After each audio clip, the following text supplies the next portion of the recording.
आप लोग ध्यान से पढ़िएगा और समझिएगा, ठीक है। चलिए बच्चों, टॉपिक पे आते हैं। कबीर तेज अनंत का, मानी उगी सूरज सेन, पति संग जागी सुंदरी, कौतिक दीठा तेल। शब्दार्थ देख लीजिए इस दोहे का बच्चों। कबीर तेज, तेज होता है प्रकाश, प्रकाश में पुंज, अनंत जिसका कोई अंत न हो। मानी उगी सूरज सेन, पति संग जागी सुंदरी। पति संग मतलब परमात्मा रूपी पति, परमात्मा रूपी प्रियतम। जागी सुंदरी, सुंदरी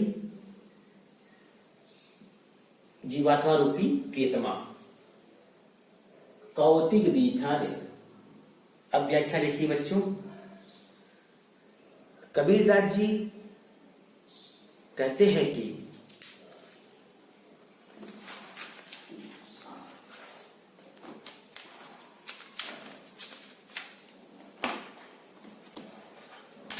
परम ब्रह्म का असीमित प्रकाश ऐसा प्रतीत होगा मानो सूर्य यानी सूर्यों की श्रेणियां उदित की गई। विरहणी, कबीर दास जी की जीवात्मा रूपी विरहणी ने अपने पति परमात्मा रूपी पति या प्रियतम के साथ जागृत रहते हुए इस कौतुक यानी कौतिक अर्थात अपूर्व दृश्य को देखा। इस साखी में कबीर ने परमात्मा के अद्भुत सौंदर्य के साक्षात्कार का बिंबात्मक चित्रण किया है। सूर्य श्रेणियों की परिकल्पना में परम ब्रह्म का अनंत तेज मूर्तिमान होता है। इस अनंत तेज को देखने की क्षमता उसी आत्मा में होती है जो सुसुप्त से जाग उठी हो। जो जागृता अवस्था में आत्मा हो वह परमात्मा रूपी तेज को वही देख सकती है, ठीक। जो ईश्वरीय सामीप्य के बोध से संपृक्त है, पति पत्नी के प्रतीकों के अनुभूति रसात्मक हो गई है। कबीर इस अनंत ज्योति के प्रकटीकरण को परमात्मा की अद्भुत क्रीड़ा का परिणाम बताते हैं, ठीक। यहाँ पर कबीरदास जी उत्प्रेक्षा और रूपका अतिशयोक्ति अलंकार का प्रयोग किया है। समझ में आ गया बच्चों। अब देखिए दूसरा दोहा। कौतिक दीठा देह बिन मस बिन बिना उजास, साहिब सेवा माही है बेपरवाही दास। देह होता है, देह का होता है शरीर, बिन मस मस राख, उजास साहिब सेवा माही बेपरवाह। साहिब अर्थात सेवा माही, साहिब मतलब परमात्मा रूपी साहब, ठीक। अब देखिए सी क्या कबीरदास जी कहते हैं कि साधक को इस विचित्र परिचय में दो विलक्षण स्थितियां प्रत्यक्ष हुई है। एक तो वह परम ब्रह्म को देख रहा है किंतु उसकी कोई देह नहीं है, किंतु उस परम ब्रह्म का कोई शरीर नहीं है, अर्थात वह निराकार है। इस तरह के स्वामी साहब यानी इस तरह के स्वामी की सेवा करते हुए सेवक को किसी प्रकार की सांसारिक विघ्न बाधाओं की परवाह नहीं है। अर्थात सेवक को सांसारिक मोह माया के बंधनों की मोह माया नहीं है, ठीक है। इस साखी में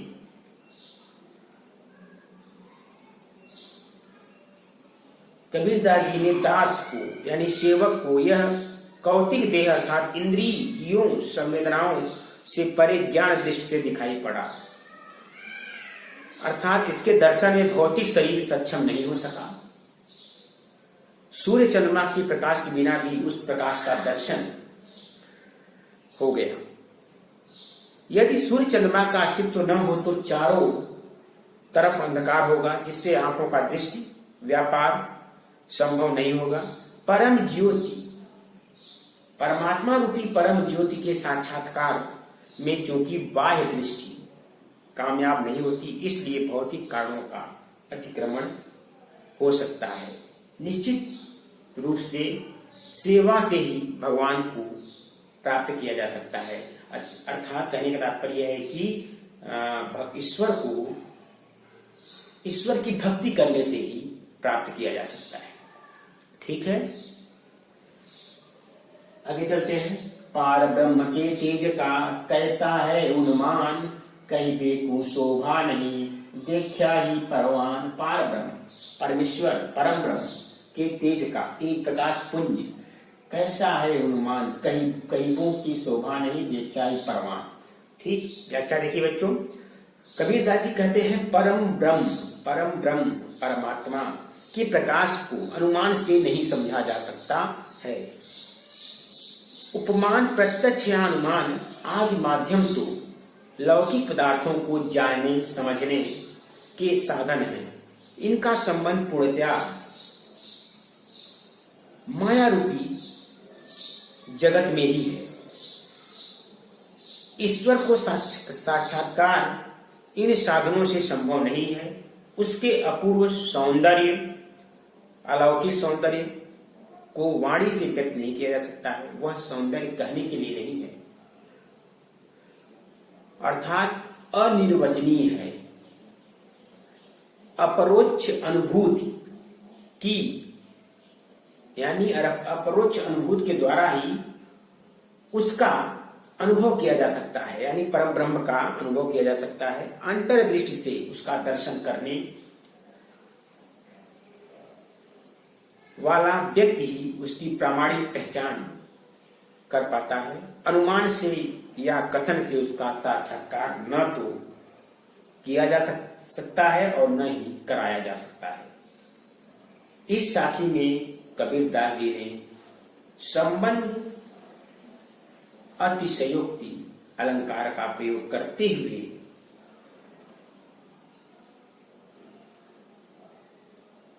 अपने दोहों के अर्थ को स्पष्ट किया है। ठीक है, चलिए आगे चलते हैं। अगम अगोचर गम नहीं, तहां जगमग ज्योति, जहां कबीरा बंदगी, तहां पाप पुण्य नहीं छोती। अगम अगोचर, अगम मतलब दुर्जय, अगम मतलब जहां जाया ना सके, दुर्जय कठिन, जहां पर पहुंचा ना जा सके। अगोचर जो मतलब जिन्हें हम इंद्रियों के द्वारा देख न सके, इंद्रियों से परे हो, जिन्हें हम इंद्रियों के द्वारा देख न सके। अगोचर, अदृश्य, कभी नहीं। तहां जगमगे ज्योति, जहां कबीरा बंदगी, तहां पाप पुण्य नहीं छोड़ते। ठीक, इसकी व्याख्या देखिए। कबीरदास जी कहते हैं कि जहां परम ज्योति प्रकाशमान, परम ज्योति परमात्मा का प्रकाशमान है, वहां इंद्रिय माध्यमों से नहीं पहुंचा जा सकता है। वह इंद्रियों से परे है और न ही उसे देखा जा सकता है। वहां किसी भी मार्मिक और लौकिक साधन से नहीं पहुंचा जा सकता है। जिस परम ज्योति का साक्षात्कार करके कबीर उसके समक्ष नतमस्तक हो गए हैं, वहां पाप पुण्य जैसे भेद प्रभेद नहीं है। वह स्थिति द्वंद्वातीत है। ठीक, चलिए आगे चलते हैं। हृदय छाड़ बेहदी गया, हुआ निरंतर बास, कवलज फुल्या फूल बीव, कौनिर से निज दास। हृदय छाड़ बेहदी गया, हुआ निरंतर बास, वासना निवास करना। कवल जब फुल्या फूल बीन, कवल कमल का फूल, फुल्या बिन जो निरसय निज दास। ठीक, कबीरदास जी कहते हैं कि मैं ससीम को पार करके, इस ससीम को पार करके असीम में पहुंच गया। ससीम मतलब इसकी सीमा निर्धारित हो, यानी लौकिक संसार को मैंने पार करके इस ससीम सीमा, जिसकी सीमा निर्धारित हो, इस लौकिक संसार, इस सांसारिक मोह माया के बंधनों को पार करके मैं असीम में पहुंच गया, अर्थात परम ब्रह्म लोक में पहुंच गया, जहां मेरा शाश्वत निवास हो गया है। वहां मैंने अनुभव किया कि बिना फूल के एक कमल खिला हुआ है, बिना फूल के एक कमल खिला हुआ है, इसका दर्शन भगवान का निज दास ही कर सकता है। ठीक, और इसके अतिरिक्त और कोई नहीं कर सकता है। ठीक, कबीर दास ने ब्रह्म के अनुभव को बड़ी कुशलता से अभिव्यंजित किया है। जीवात्मा माया की वशीभूत होने के कारण अपने को सीमित समझने लगती है। सांसारिकता के निराकार और माया मोह से छूटने के बाद आत्मा अपनी सीमाओं की पार, यानी आत्मा अपनी सीमाओं को पार कर असीम ब्रह्म परमात्मा, असीम ब्रह्म परमात्मा या ब्रह्मलोक से मिल जाती है। उसका हृदय रूपी कमल यानी परमात्मा का हृदय रूपी कमल कार्य कारण से परे होकर परमात्मा में विलीन हो जाता है। उसमें अद्भुत सुगंध का अनुभव होता है। यह अनुभव भक्त की वैयक्तिक स्तर पर हो जाता है। विभावना, यहाँ पर कबीरदास जी ने विभावना तथा वक्रोक्ति अलंकार का प्रयोग किया है। ठीक है, चलिए आगे चलते हैं। कबीर मन मधुकर भया रहया निरंतर वास, कवल फुल्या जल बिन को देखे निज दास। कबीर मन मधुकर, मन रूपी भौरा भया रहया निरंतर वास, कवल फुल्या जल बिन, कमल मतलब कमल होता है, जल बिन को देखे निज दास। ठीक,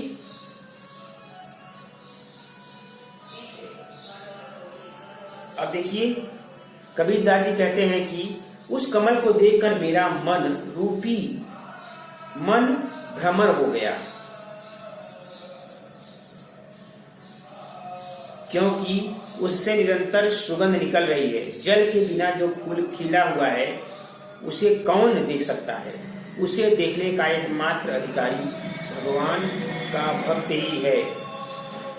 कबीर अपनी ब्रह्म अनुभूति को व्यक्त करने के लिए जिन प्रतीकों का आश्रय ग्रहण करते हैं उन्हें भी लौकिक गुणों से अलग करके अलौकिक बना देते हैं। इस साखी में रूपक, विभावना, वक्रोक्ति आदि अलंकारों का सुंदर चित्रण किया गया है। कबीरदास ने सहस्त्र दल वाले कमल की परिकल्पना से प्रीत होकर हृदय रूपी कमल की कल्पना की है। वास्तव में भक्त के लिए, एक सच्चे साधक के लिए, एक अच्छे भक्त के लिए, एक सच्चे भक्त के लिए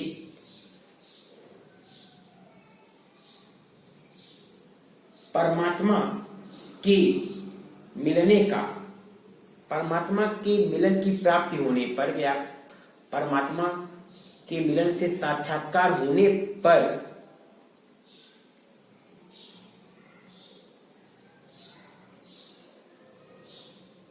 उस भक्त का, उस सच्चे साधक का हृदय का उल्लास और आनंद स्वरूपी हो जाता है। ठीक, समझ में आ गया?